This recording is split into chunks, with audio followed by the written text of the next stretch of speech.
ప్రియా, ఈరోజు ఎంత అందంగా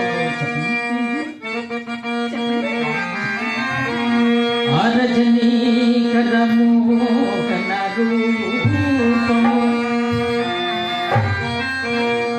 నీ నగుమోమును బోలునటే కొలనిలోని నవ కమల ధళంబులు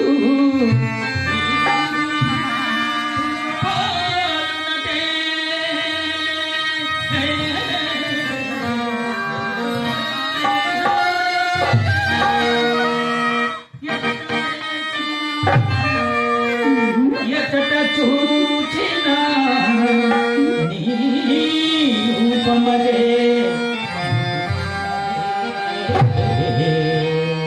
ప్రియా తల నిండా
ఈ రోజు పూర్తిగా ముస్తాబైనావు. ఏమిటి కథ? కొత్త మేడం తగినది తెలుసునదా? వచ్చినదా కోపము? ముక్కు పట్టదు ముచ్చేది. ఎవరి మాటలు వారికి ఇంపుగానే ఉండను. ఈ పూట ఎవరో తప్పక పైకం ఇచ్చేదని అన్నారని నమ్మకముగా చెప్పి వెళ్ళినందున మా అమ్మ నాన్న కట్టవచ్చాను కదా అని మహా సంతోషంతో ముస్తాబై కూర్చున్నందుకు కలిగిన ఫలితం ఇది. అయినా ఇది ఏమి పాపమో కానీ మీ మగవారు మా ఆడవారిని నమ్మనే నమ్మరు. హాస్యమునికి అన్న మాట ఎందుకు? హాస్యమునకా? హాస్యములకు కూడా హద్దుండవలను. అయినా వడలు వాళ్ళు హాస్యములా? పోనిము పొరపాటు కానీ ఆ సుబ్బి చెట్టు అదిగో మనసులో ఏదో మరణ ఉండనే ఉన్నది. అయినా ఆ సంగతి మీకు ఎవరు చెప్పినారు? నేను చూసినాను. వీధికి ముమ్మను వచ్చినచో ఈ అమ్మ కంట పడవలసి వచ్చినని పెరటుకు ముమ్మ కడుకు వచ్చేసరికి ఆతడి ప్రాణాలు తలుపు తెచ్చుకొని పడాలని నన్ను చూసి అతన్ని చూసి నేను తెల్లబోయినాము. ఆ పాటన అతనికి అనుమానము కలుగుకున్నట్లు కొంత దూరము కోడిగుమలాడుచు కొంత దూరం వెంట వెళ్ళాను. అతని దాకాను గుర్చి ఈయన అడిగి ఉండవచ్చును. కానీ అతనేమి చెప్పినో తెలిగినప్పుడు నేనేమి చెప్పినానో చిక్కాను. ఈ తర్వాత చూచదను. చూడండి, నిన్నలకే తెచ్చితమని అతన్ని అడగలేకపోతున్నా? అడిగినాను. ఏమని చెప్పాను? మేలు కొరకు వచ్చినని చెప్పినాడు. చెప్పానా? మరి నా కోపగించకూడదు కదా. కోపనిందులకు నా ఏందేదేమి పాపముండినే కదా. శభాష్, అదే మాట. ఇప్పుడు చెబుతున్నాను వినుము. మేడము కొరకు వచ్చిన వాడు విచ్చలవిడిగా వీధి గుమ్మమున పోక బెదరచు పెరటదారిని పోటేయాలా అని నా తండ్రి. మొహం చిట్లించుకున్నావు. ఆశని కూడా ఆశని అడగలేకపోతే అడిగేవాడిని. ఈ లోపు బాల్యమిత్రుడు ఒక అతను కనపడి ధర్మ సందేశముల వలన అడిగితే కుదరలేదు. అట్లయినా నేనే చెప్పేది ఆలకింపుడు. మరి మేడం మేడం గురించి వచ్చిన వారికి మర్యాద చేయడం మన ధర్మము కదా. కనుక కూర్చున్నామని కుర్చీ వేసి తాంబూలం ఇయ్యగా అతను వచ్చిన పని విడిచిపెట్టి అధిక ప్రసంగం మొదలు పెట్టినాడు. అందుకు నాకు చికాకు వచ్చి చప్పని మేడ దిగి వచ్చింది. ఇంట్లో మా అమ్మ నా మనసు తెలుసుకుని అతన్ని తోట చేపించటకనే విషయం మీద దొడ్డిలోకి తీసుకుపోయి ఆలోకు సాగనంపినది. ఇది మీరు నమ్మండి నమ్మకపోండి. ఏ చండాలుడు, నిన్ను నమ్మని వాడు నిర్మూలమైపోవును.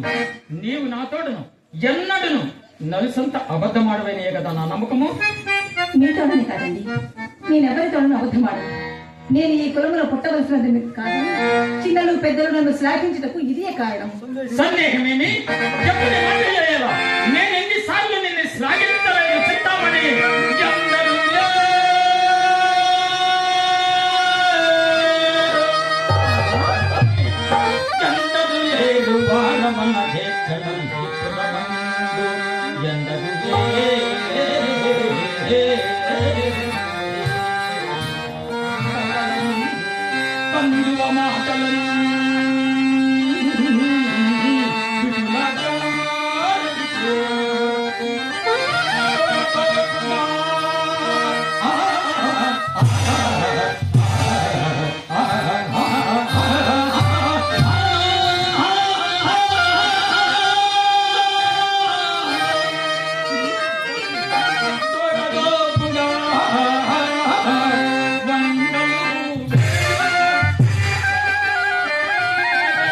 ఎందరులే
పెద్దలు, పూజలు, కళాకారులు, తోటి కళాకారులు మరియు కళాకారులు మరి పౌరాణిక రంగస్థల సమాఖ్య కార్యదర్శి గారు ఆగూరు తిరునాథ నాయుడు గారు నా కళ్ళ మెచ్చి నన్ను దీవించి 100 రూపాయలు విరాళంగా ఇచ్చినారు.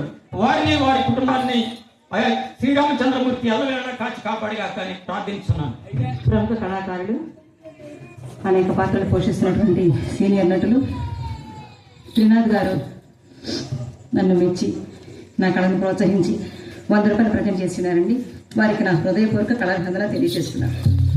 అలాగే మా అన్నయ్య గారు నెక్కలపు మహాలక్ష్మి గారు మరియు బ్రహ్మంగారి నాటకంలో కొడుకు పాత్ర వేస్తారు. నా టీంలో సభ్యుడు ఆయన నన్ను దీవించి నా కళను మెచ్చి 100 రూపాయలు విరాళంగా ఇచ్చినారు. వారిని వారి కుటుంబాన్ని ఆ శ్రీరామచంద్రమూర్తి వెళ్ళవేళ కాచి కాపాడిగా కానీ ప్రార్థించున్నాను. అలాగే హాస్య నట చక్రవర్తి మా తమ్ముడు ఇంకా నాగేశ్వరరావు నాకు 200 రూపాయలు ప్రజెంట్ చేసినాడు. ఆ చిరంజీవికి నా ఆశీస్సులు.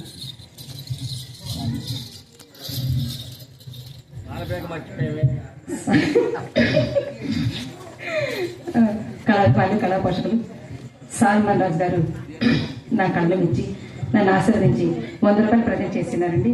వారికి కూడా నా హృదయపూర్వక కళాభివందనాలు తెలియజేస్తున్నాను.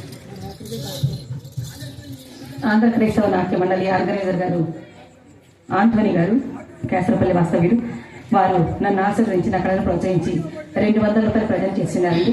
వారికి కూడా నా హృదయపూర్వక కళాభివందనాలు తెలియజేస్తున్నాను. సింహాద్రప్పారావు గల్లగూడెం వాస్తవ్యులు సింహాద్రప్పారావు గారి పేట కొరాకల కొండలు గారు నా కళ్ళ మెచ్చి నన్ను దీవించి 100 రూపాయలు విరాళంగా ఇచ్చినారు. వారిని వారి కుటుంబాన్ని ఆ శ్రీరామచంద్రమూర్తి వెళ్ళవేళ కాచి కాపాడిగా కానీ ప్రార్థిస్తున్నాను. సరే సరే, మీ పొగడ్తలకి ఏమి కానీ ఇంతకు వెళ్ళిన పని ఏమైనదో? ఒకటికి ఏమున్నది, దైవము తరచుగా ధనికుల నాలుకలను తట్టి పుట్టిన చేతులు శ్రావ మాకులు తోడను, హృదయం ఉక్కు ముక్కులు తోడను చేయించను. ఇప్పటికి తీయగాని 2-3 దినములలో తప్పక సానుకూలం కాగలదు. మరేటి వరకు రేపు రేపు ఆ రేపు నాకు ఇప్పుడు మనం 2 త్రోవలు తగిలినమాట. నా మాట కడవరకు వెనుక మండిపడి నేనేం చెప్పగలను చింతామణి. ఇప్పటి వరకు ఇదిగో అదిగో అని తిప్పిన తొండరి ఇప్పుడు ఈ పూట తొట్టి చదివిస్తున్నాడు. ఆ తంట చేతులన్నీ తీసుకొచ్చి మా ఇంటికి తోరణములు కట్టిందన్నమాట. మాట శాంతంగా ఆయనకి మండిపడినా నేనేమి చేయగలను చింతామణి. చిరాకుమాని వద్దు, ఇంకా మీరేమి చెప్పగలరు?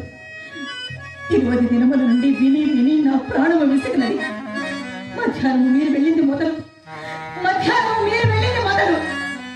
మా అమ్మ నన్ను కోసిన కోతకు నేను కనుక భరించింది. కానీ వేరొకైతే ఏ మందో బ్రాహ్మణం మింగి చావగలుగుతుంది. బాధ లేక భరించలేను. చూడండి, ఎక్కడుంది మీ దారి మీది, నా దారి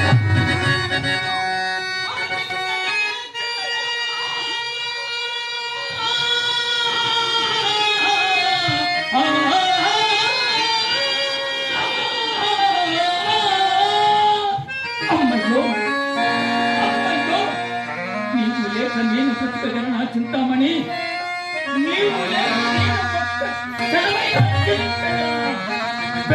బంధువర్గమును బంధువర్గమును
ఇచ్చినారా? అమ్మకు నేనే సమాధానం చెప్పాలి, చెప్పండి. నిజమే చింతమ్మ, ఈ నెలలో ఒక్క ఎర్రని యాగాన్ని కూడా ఇవ్వలేదు. నాకు ఉన్నంతలో నీకు నేనేమైనా చేస్తున్నా చింతామణి.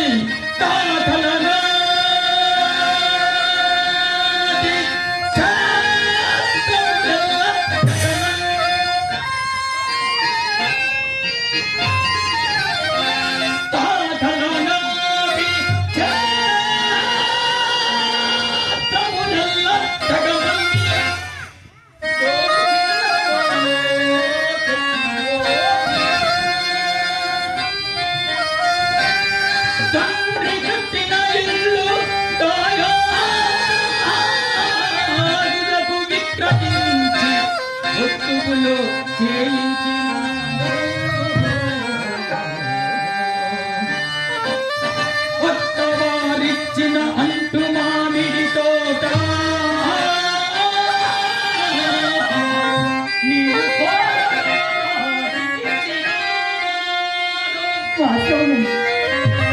తులసతి మేని సొమ్ములు నా సతి మేని సొమ్ములు కూడా కొని వచ్చి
మీరు చెప్పేదంతా యథార్థమేనండి. కానీ నేను మాత్రం మీకేమి నోటు చేశాను చెప్పండి.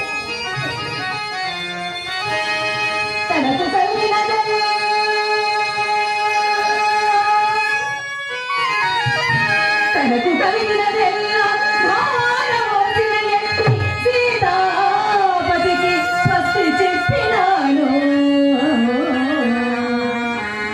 మెచ్చి ముసట తీరు మేడ కట్టి వచ్చిన పోయి శెట్టిని పారదు